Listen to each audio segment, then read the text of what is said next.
Então vamos a uma só voz.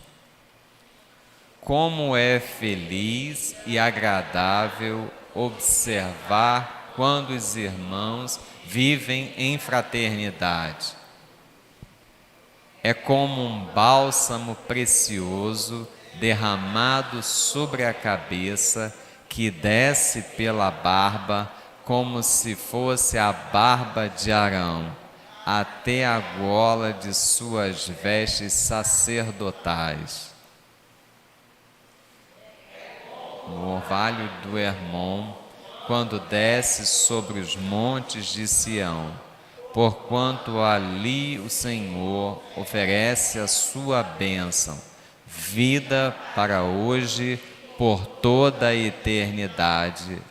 Amém. Feche seus olhos, deixe a sua Bíblia aberta, vamos falar com Deus. Pai querido, louvado, engrandecido e exaltado sempre e eternamente seja o teu nome. Nós te louvamos, ó Deus, pela oportunidade de estarmos na tua casa. Nós te agradecemos, ó Deus, por podermos estar na condição de adoradores, Pai. Muito obrigado, Senhor, porque a tua palavra diz que são estes, Pai, que tu procuras, aqueles que te adoram em espírito e em verdade. Ó Deus, muito obrigado pela oportunidade de ofertar, de dizimar na tua casa. Agora, Pai, quando a tua palavra ela foi lida aos nossos corações, nós queremos te rogar, Senhor, vai além da mera letra, porque a tua palavra diz de si mesmo: a letra mata, mas é a tua presença, bendito Espírito, quem vivifica a tua palavra em nós. Que nós não saiamos, ó Deus, deste lugar como entramos, mas que nós sejamos transformados pela tua palavra. Senhor, que nós sejamos renovados o nosso entendimento pela tua palavra e que ela produza em nós, ó Deus, aquilo que for do teu agrado. Em nome de Jesus é que nós oramos. Amém e amém. Glórias a Deus.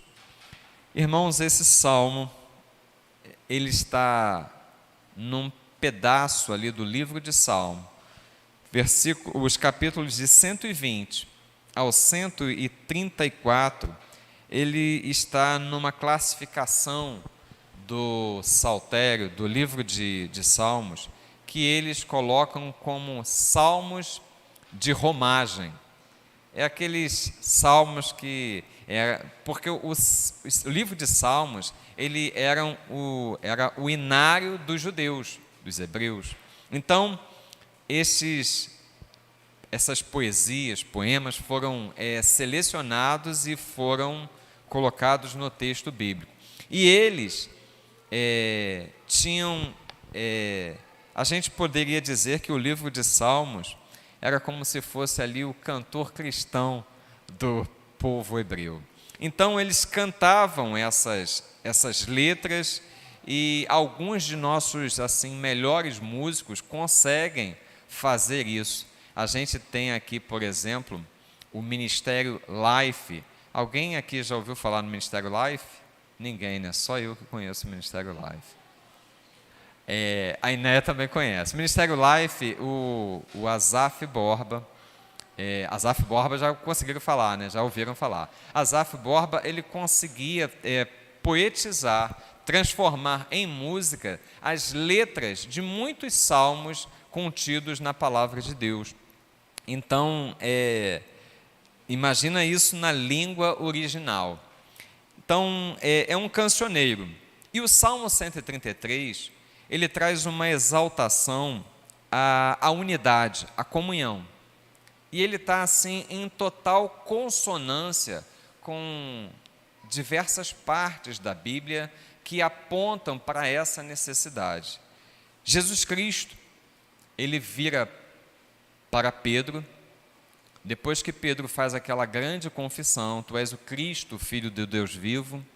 Jesus Cristo vira para Pedro e fala para Pedro: Pedro, não foi carne nem sangue que te revelou, mas o meu Pai que está nos céus.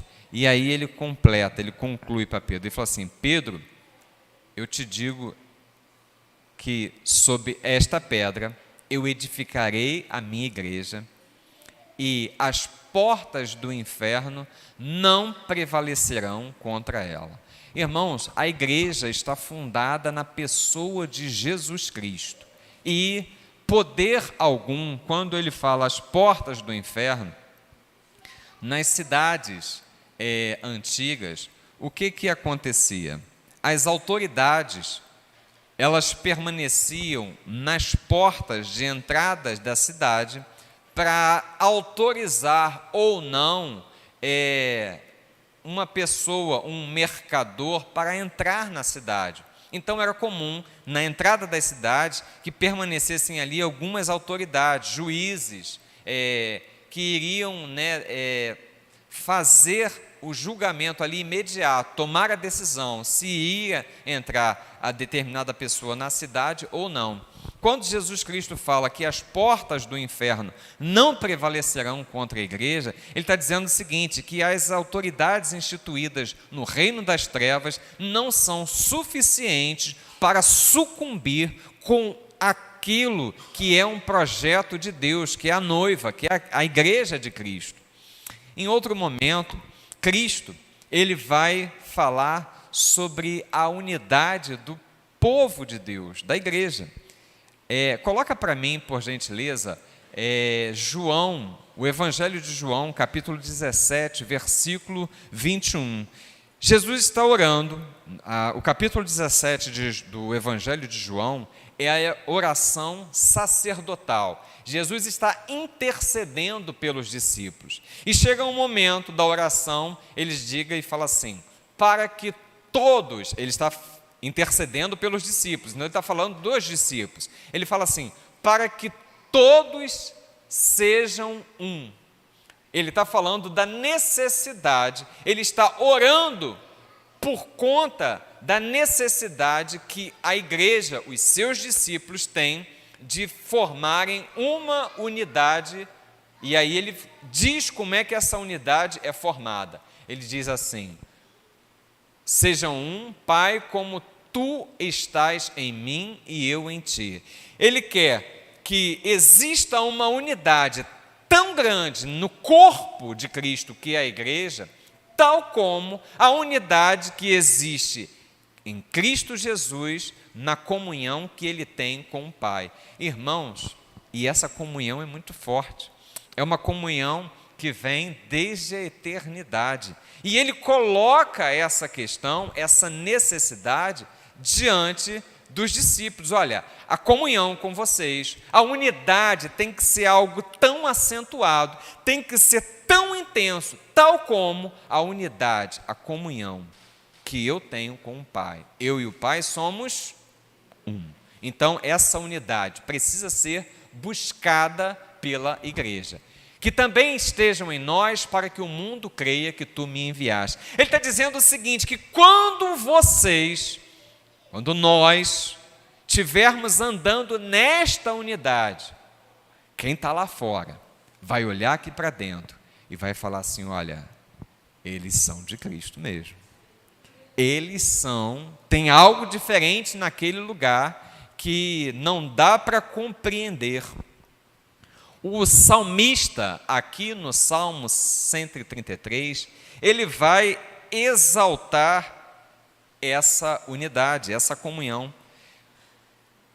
Ele começa no versículo 1 dizendo assim,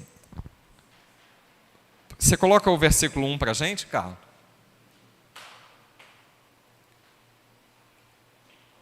Eu quero que a gente leia junto o versículo 1 e aí a gente vai devagar, cada um. Vamos lá?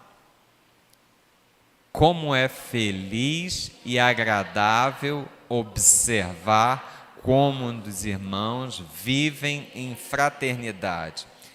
Agora, a citação de uma letra, assim, bem corriqueira, talvez seja a versão revista e corrigida. Ó, quão bom e quão suave é que os irmãos vivam em união. A versão talvez mais conhecida desse salmo seria essa versão.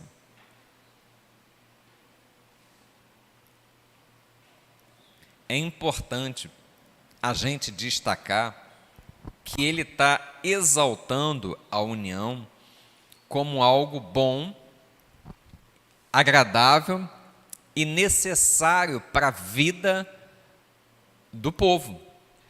E ele faz duas comparações dessa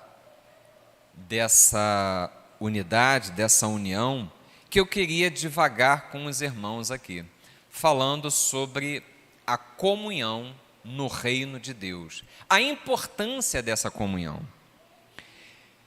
Ele fala da comunhão, exalta a comunhão e ele faz duas comparações.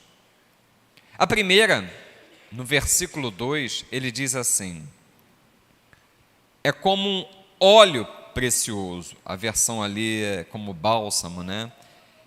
Sobre a cabeça, que desce sobre a barba de Arão, e que desce a orla das suas vestes.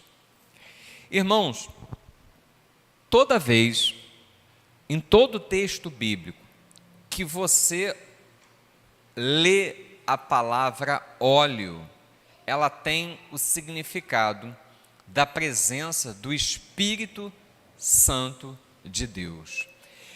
Ele está dizendo que Arão foi o primeiro sacerdote e também o primeiro sumo sacerdote.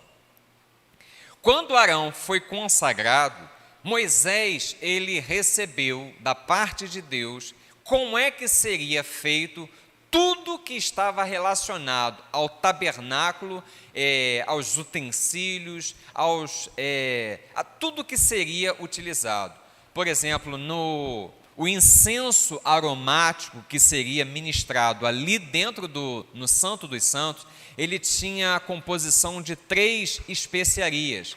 Era onixa, gálbano e estoraque. E aquela substância que formava para fazer o incenso sagrado só poderia ser misturada naquela medida que Deus mostrou para Moisés para fazer um incenso aromático para aquela situação específica. Vamos dizer que alguém do povo chegasse assim: poxa, esse cheiro aqui é um cheiro legal, vou fazer um perfume para mim. Não poderia. Por quê? Porque aquela composição, aquela fórmula era separada para Deus. De igual forma, o óleo com o qual Arão foi ungido como sumo sacerdote foi um óleo preparado e especial, separado para aquela situação.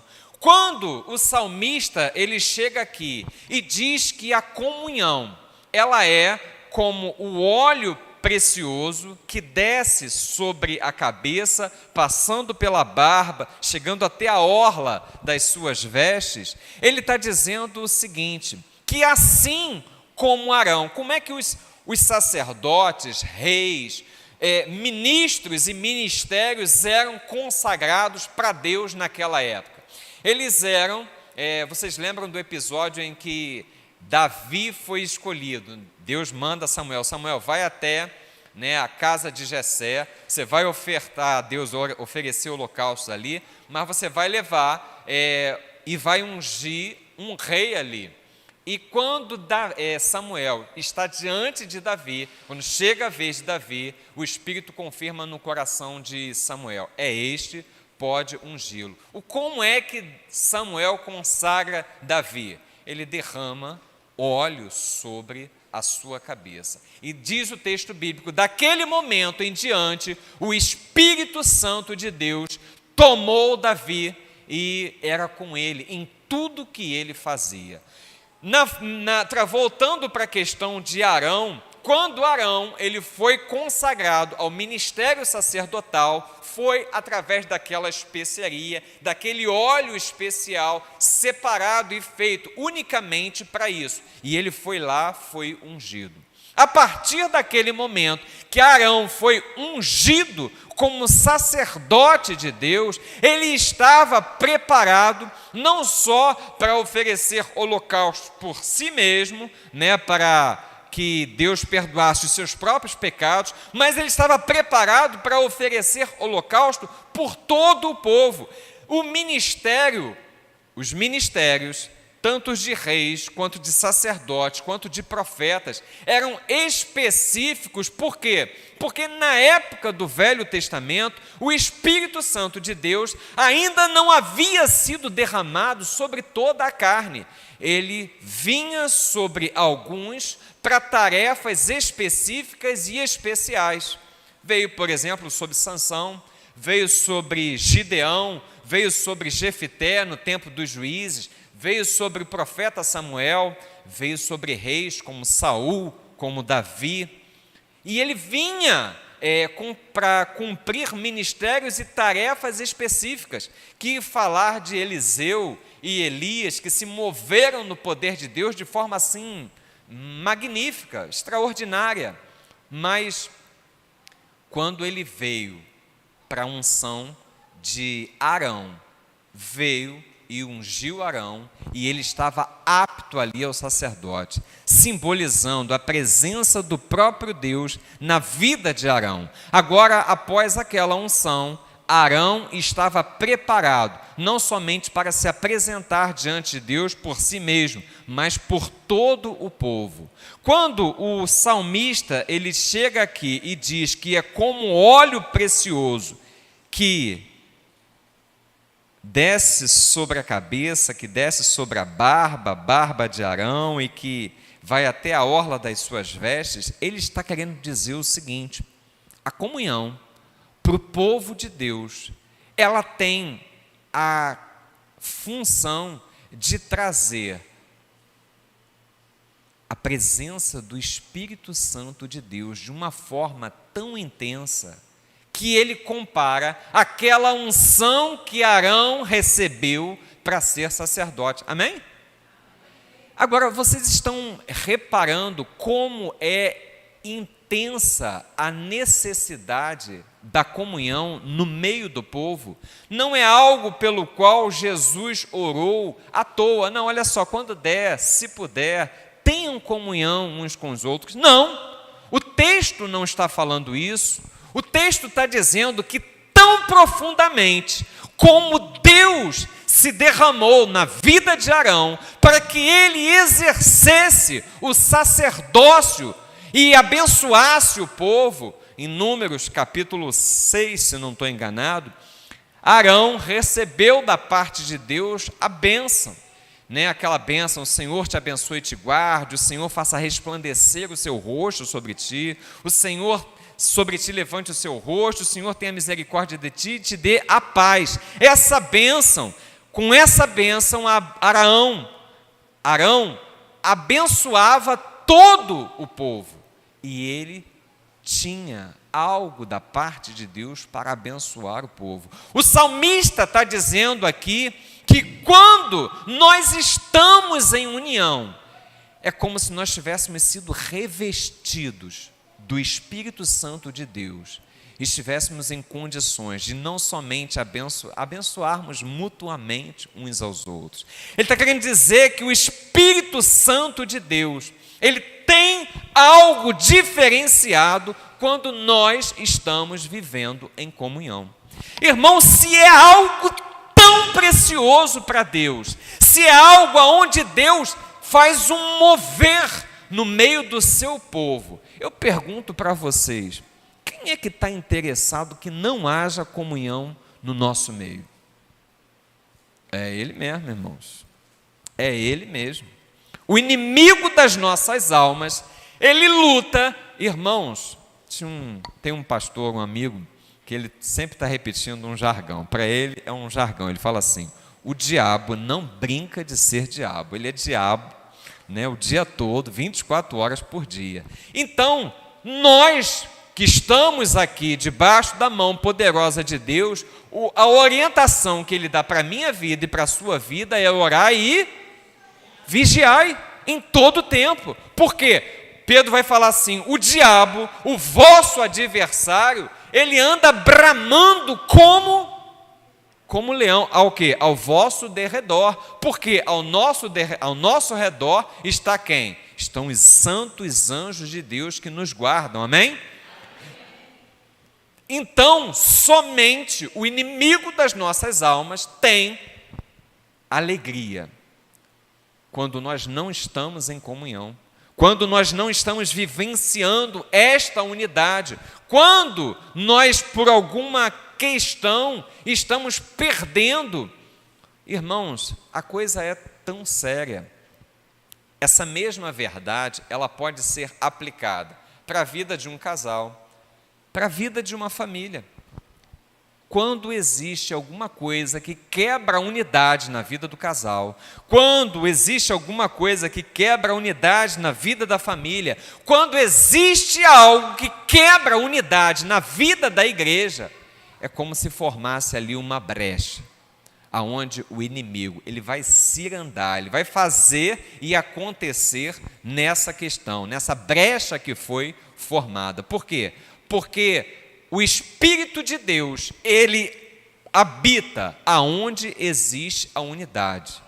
O texto bíblico diz assim: andarão dois juntos se não concordarem? Então precisamos concordar. E, irmãos, o que nos traz unidade? A presença do Espírito Santo de Deus, ela é fruto dessa unidade. Mas o que nos traz unidade? Cristo Jesus nos traz unidade. Eu gosto de brincar aqui com os mais fervorosos, né, que gostam de torcer para time, e aí a gente encarna um no outro, brinca, mas nós não estamos aqui porque torcemos para o mesmo time. Não existe, embora alguns falem, time de Deus. Nós estamos aqui porque nós pertencemos à noiva de Cristo. Amém? Nós pertencemos à noiva de Cristo, nós somos a noiva de Cristo e pertencemos a Ele, nós somos dele e não podemos abrir mão disso. E se nós pertencemos a Ele, nós devemos andar em conformidade com o que Ele nos ensinou. A unidade, irmãos, ela deve ser valorizada sempre. A comunhão deve ser valorizada sempre. Se existe algo permeando, atrapalhando, maculando essa comunhão, nós devemos fazer escolhas. Sempre. Seja no seio da família, no relacionamento conjugal, seja na igreja. Nós precisamos fazer escolhas sempre. E a escolha que nós devemos fazer é sempre em função do nós. Nenhum de nós, irmãos, nenhum de nós é tão forte em Cristo Jesus quanto todos nós juntos. Amém?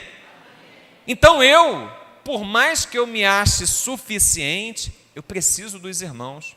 Qualquer um de vocês que, por mais que esteja fortalecido na fé em Cristo, nós precisamos uns dos outros. E é nesse mover de uns para com os outros que o Espírito Santo de Deus vai fazer com que nós realizemos proezas em Deus. Irmãos, talvez nós não tenhamos ainda experimentado a glória de Deus manifesta em nossas vidas, porque ainda não valorizamos o suficiente essa comunhão. Quando tivermos qualquer problema, seja no relacionamento conjugal, na família, ou mesmo aqui na igreja de Cristo, diante de qualquer problema, nós precisamos olhar, parar, pensar e decidir. O que é mais importante? Essa situação, alguém ficar beneficiado ou a comunhão sobreviver diante de toda essa situação? Irmãos, a comunhão, ela deve prevalecer, ela deve sobreviver diante dessa situação. Ele faz duas comparações. Uma é com a presença do Espírito Santo de Deus presente no meio da comunhão.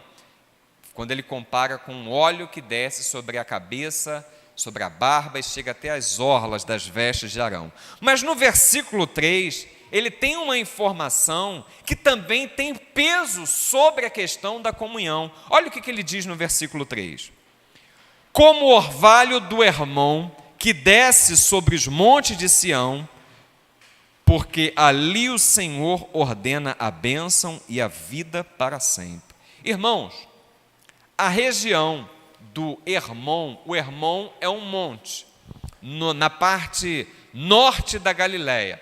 A Galileia já fica na parte norte de Israel, e a região da Galileia fica na parte norte de Israel, e o Hermon fica um pouquinho mais ao norte.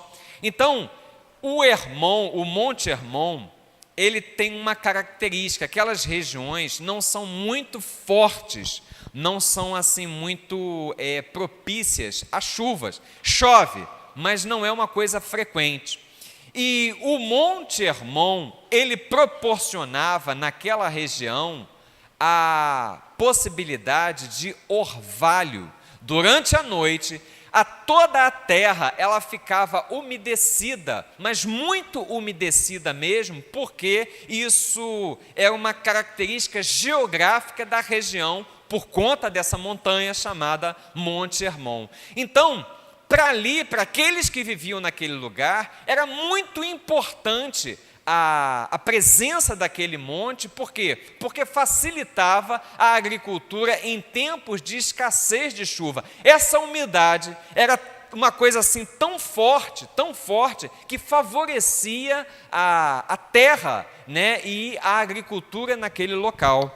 O salmista, ele está dizendo o seguinte, ele faz a comparação do óleo que desce sobre Arão, a presença do Espírito Santo de Deus, e agora ele diz o seguinte, que assim como Deus ordena que algo sobrenatural aconteça ali aos pés do Monte Hermon, porque não é comum, é uma especificidade geográfica daquela região, a ter um nível de orvalho a ponto de favorecer a agricultura, algo sobrenatural. Ele está dizendo o seguinte, que na comunhão, Deus tem para as nossas vidas algo sobrenatural da parte dele. A ponto de o salmista dizer assim, ali ele ordena a bênção.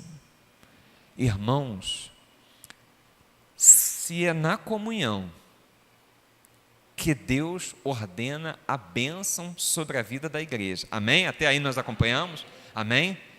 Se não tem comunhão, tem bênção? Então, irmãos, eu preciso com todas as minhas forças proteger essa comunhão. Eu preciso entender que existe algo de sobrenatural neste mover do Espírito Santo de Deus, trazendo unidade à vida da igreja, e juntamente com essa unidade, Deus ordenando uma bênção sobrenatural neste lugar. E ele conclui dizendo o seguinte, ali ele ordena a bênção e a vida para sempre, a vida para toda a eternidade. Irmãos, não é algo comum a comunhão que nós temos em Cristo Jesus, mas é algo que nós devemos procurar guardar. Carlos, coloca para mim Efésios capítulo 4, versículo 3. Olha o que o apóstolo Paulo, escrevendo aos Efésios, ele enfatiza. Ele diz assim, procurando cuidadosamente, em outras versões diz assim, diligentemente, com todo cuidado, manter a unidade do Espírito no vínculo da paz. O que é essa unidade do Espírito, irmãos? É aonde o Espírito Santo passeia no nosso meio, passeia no teu coração, e ele passeia no coração da igreja, de coração em coração.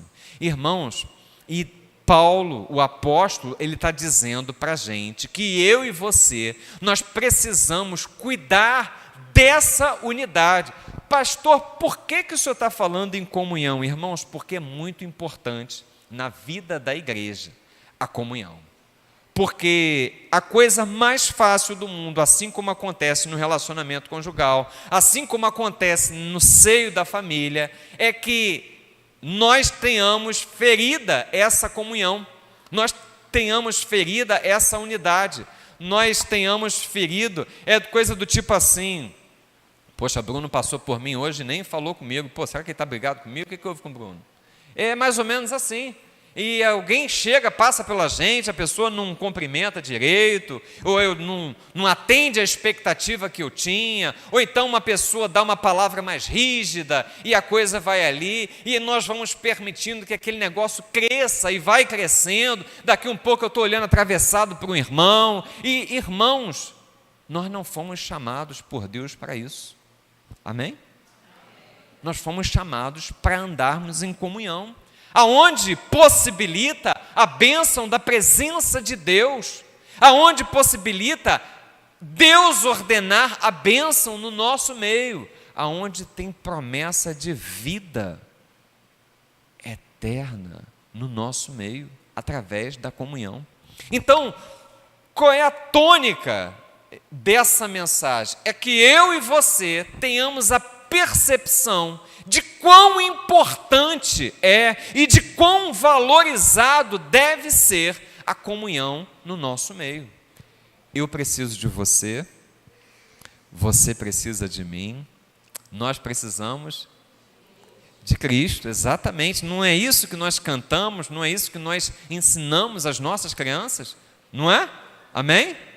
Então, nós precisamos valorizar isso. Nós precisamos entender isso, e quando a comunhão estiver sendo ameaçada no nosso meio, nós precisamos acender aquela luzinha amarela, chamando a nossa atenção e falando: opa, espera aí, quem é o único que tem alegria, quem é o único que vai estar satisfeito quando a comunhão da igreja for quebrada? É Ele mesmo, irmãos, o inimigo das nossas almas. Então, nós devemos entender que eu não preciso ficar me indispondo com irmão nenhum, porque a nossa luta não é contra a carne, não é contra sangue, mas é contra poderes espirituais, potestades, que se rebelam nas regiões celestiais. Então eu e você precisamos valorizar, ou melhor dizendo, aprender a valorizar essa comunhão. Irmãos, é fato e realidade. Tem dias que nós acordamos assim, acreditando que o céu deve ser assim, de um azul anil maravilhoso, lindo. Tem dia que nem tanto, né? Ele não alcançou esse azul todo, e nenhum dia é igual ao outro. Mas nós precisamos ter a nossa esperança voltada nele, porque ele é poderoso para tornar os dias que não são tão bons em dias maravilhosos. Você crê nisso? Mas nós não podemos perder a comunhão, porque é através da comunhão que o Espírito Santo de Deus se move na igreja.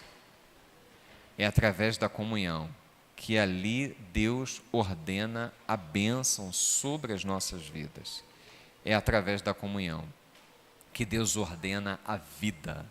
Irmãos, e a vida está nele. E a vida só tem sentido para mim e para você quando ele se faz presente, quando nós sentimos a sua presença. Então, se nós aqui formos apenas um ajuntamento de pessoas, o Espírito Santo de Deus não vai estar aqui no nosso meio. Mas se nós formos igreja de Cristo, que andarmos em santa união, diz o texto, a canção, então será bendito o nome de cristão. Por quê? Porque o mundo vai olhar para nós e vai ver Cristo em nós. Eu já falei isso para vocês. Quando eu entrei pela primeira vez na igreja aonde eu me converti, a sensação que eu tinha é que aquele clima que aquelas pessoas estavam vivendo ali tinha algo diferente. E dentro do meu coração eu pensava assim: olha, Era isso aqui que eu estava procurando e não estava encontrando. E existia a presença do Espírito Santo de Deus permeando naquele lugar. O mundo precisa entrar neste lugar e precisa perceber que o Espírito Santo de Deus está aqui na sua vida, na minha vida. O mundo precisa entender, mas nós, como disse o apóstolo Paulo, precisamos guardar cuidadosamente este vínculo, a unidade do Espírito. O que é a unidade do Espírito? Essa comunhão de uns para com os outros. Se você for dar sequência nesse texto, primeira de Efésios capítulo 4, ele vai dizer ali, suportando uns aos outros em amor. Irmãos, muitas vezes suportar erros é uma coisa difícil, mas quando nós temos sobre as nossas vidas o amor de Deus, isso fica mais fácil.